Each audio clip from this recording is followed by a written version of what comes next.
Texas has written uh, content standards for adult education and literacy, basically high school equivalency classes and ESL classes. So, why do we even have content standards? Well, as Lewis Carroll says, if you don't know where you're going, any road will get you there. So, we want to know where it is that Texas adult literacy wants us to go. There are three categories of content standards: English language arts, reading and writing, math, and English as a second language. Now, I am an ESL teacher, so the specific examples that I plan to use are from the ESL content standards, but most of the same kind of stuff applies also to the HSE classes. All right, so these are called content areas. I call them categories, but they are known as content areas. Content area Roman numeral 1, ELA Roman numeral 2, math Roman numeral 3, English. And this is the book. It's available in print, but I don't even have my print copy anymore. I Googled this, Texas Content Standards for Adult Education and Literacy, and I got the whole book. So it's available if you just Google it. All right, now we don't always recite the entire standard to refer to the standard. Instead, we refer to them by the content area, just the Roman numeral, the sub area, which is an Arabic numeral, and then the standard, which is a capital letter. And then under each content standard, there are benchmarks. So when we refer to the benchmarks, those are also Arabic numerals. For example, all right, here is an English language arts and literacy sub-area reading, Roman numeral 1, Arabic number 2. And this is the standard under vocabulary development. Understand new vocabulary and content and concepts and use them accurately in reading, speaking, and writing. So this content standard would be referred to as 1.2.A. And then the benchmark under that would be, well, there are several benchmarks. This is benchmark number 1. Identify new words and concepts acquired through study of their relationships to other words and concepts. Apply knowledge of roots and affixes to infer the meanings of new words, and use reference guides to confirm the meanings of words. All right, this third benchmark then is specified in the shorthand as 1.2.A.3, and you would write it like this with the Roman numeral 1, meaning it's an English language arts and literacy. Sub-area 2, it's under the reading part of ELA. And standard A, it's under vocabulary development, and it is benchmark number 3 under that standard. Now, I work with ESL students, so I am most familiar with the ESL standards. The ESL standards have an extra level of complexity because There are 6 skill levels: beginning literacy, low beginning, high beginning, low intermediate, high intermediate, and advanced. 6 skill levels, and there are benchmarks at each of the 6 skill levels, which means it makes the shorthand a little bit more complicated. It's a little bit longer to refer to benchmarks. I like using the benchmarks to help me write the student learning outcomes in my syllabus.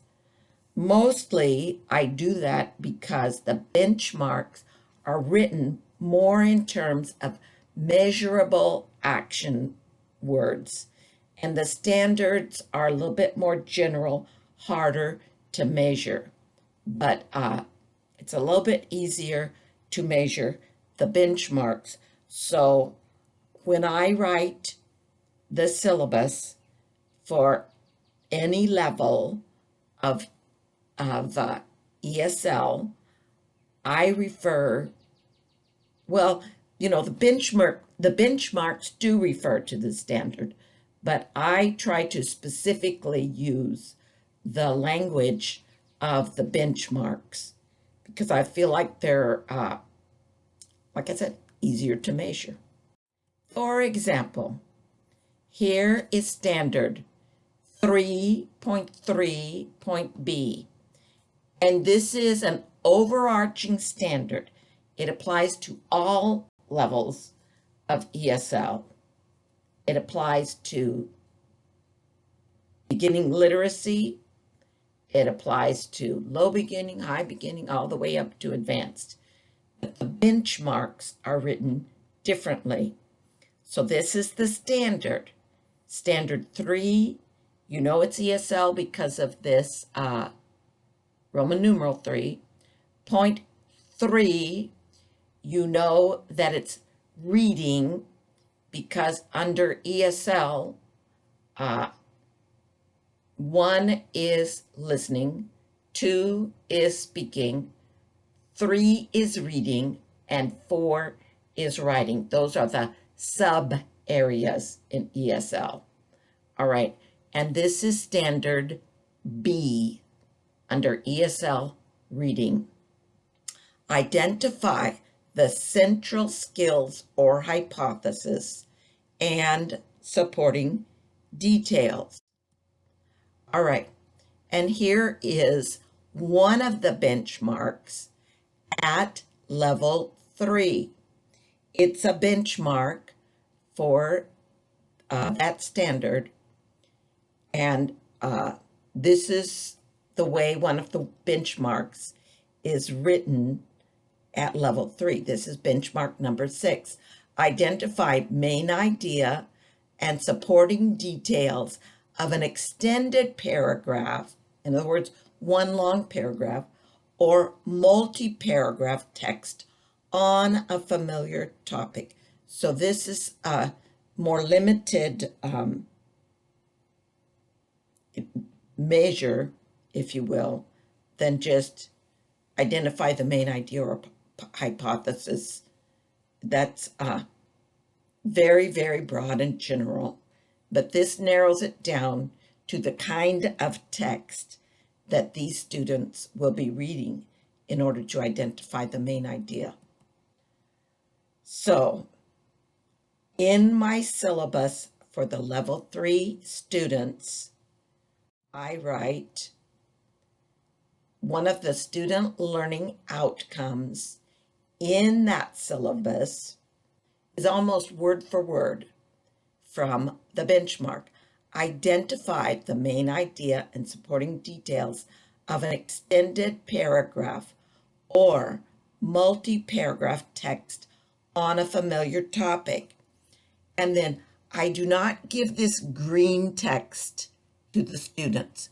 That's my shorthand to know where that comes from.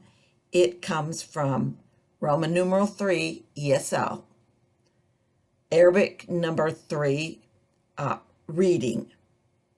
Standard B, identify the main idea and hypothesis. I can't quote it word for word. And L3, level 3, and then it's benchmark 6 under level 3. I put that in there in my syllabus so that it's obvious to auditors how my syllabus relates to the content standards. All right, now here is a listening standard. And again, this is a standard for all levels of English skill.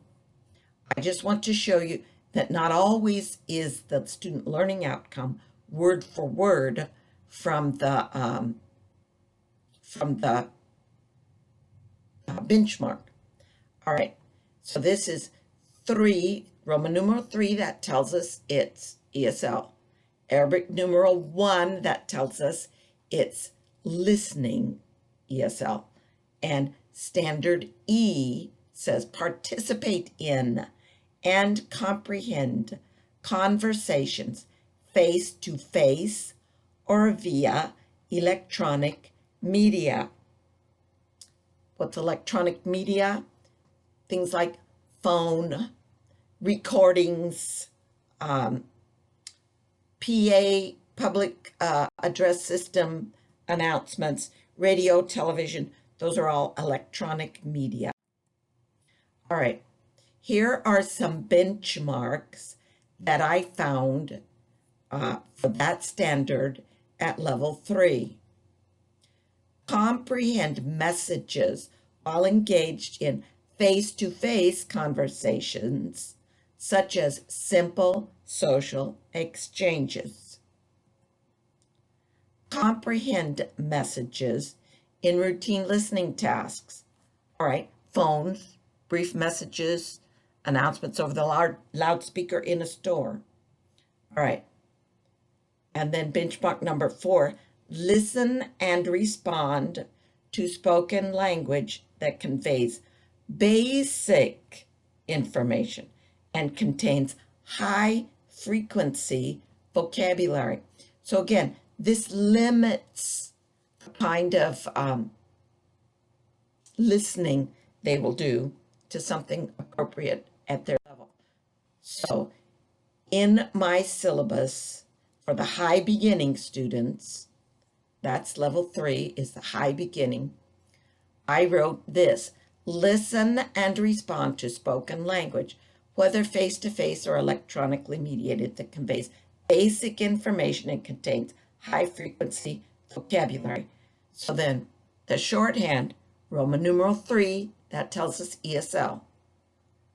Arabic numeral 1, listening. Standard E, which I read to you. Level 3, benchmarks 1, 2, and 4. I'm taking out one of these, I think it's this lesson. It says day 1, unit 1, lesson A. I'm taking out the student learning outcomes and showing you big enough to see. All right, day 1, unit 1, lesson A.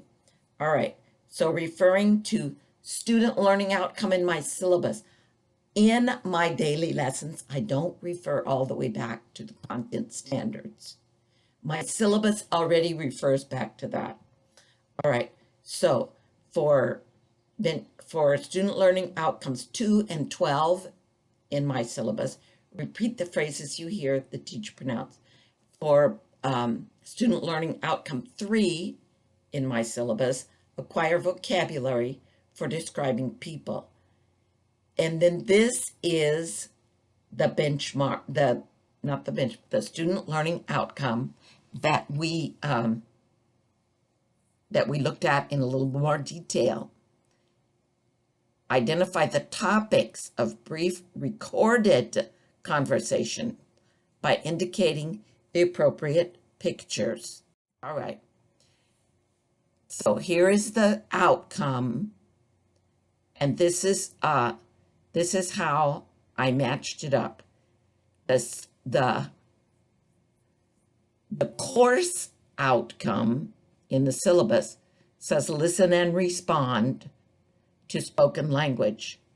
The response I expect is that they will indicate the appropriate picture, whether face-to-face or electronically mediated. This is a recording, so it's recorded conversation, so it is electronically mediated. All right, so I referred to the to the course learning outcome in this lesson learning outcome.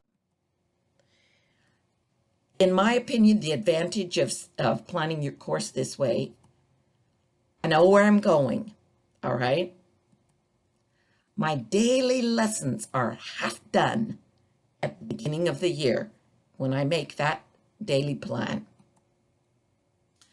The daily lessons refer to the student learning outcomes on the syllabus, and the student learning outcomes on the syllabus refer to the Texas Content Standards.